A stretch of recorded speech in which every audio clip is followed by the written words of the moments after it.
Chinese companies आपको मारना चाहे तो 2 मिनट में मार सकते। चलो देखते हैं कैसे चाइना सफल हो गया और इंडिया नहीं। 1980 के दौरान जो बदलाव दिख रहे थे वहीं से फर्क शुरू हो गया। इंडिया उस समय एक कंसिस्टेंट जीडीपी ग्रोथ दिखा रहा था, लेकिन ये नहीं दिखा कि तब की सरकारें उस ग्रोथ को बूस्ट करने के लिए वाकई में हार्ड वर्क कर रही थी।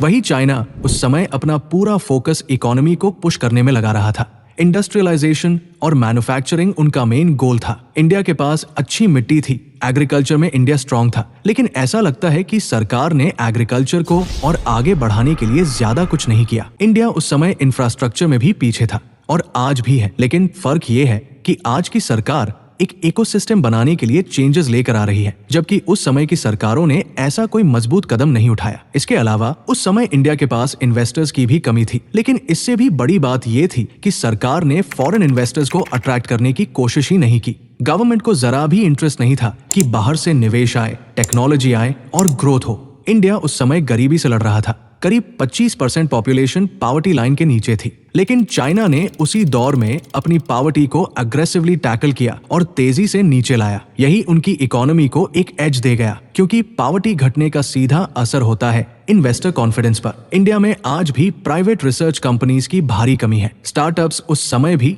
और आज भी ज्यादातर सिर्फ सर्विसेज पर फोकस कर रहे हैं। रिसर्च और इनोवेशन में इन्वेस्टमेंट बहुत कम है और यहीं से हम पीछे छूट जाते हैं। अब बात करें राहुल गांधी और कांग्रेस की।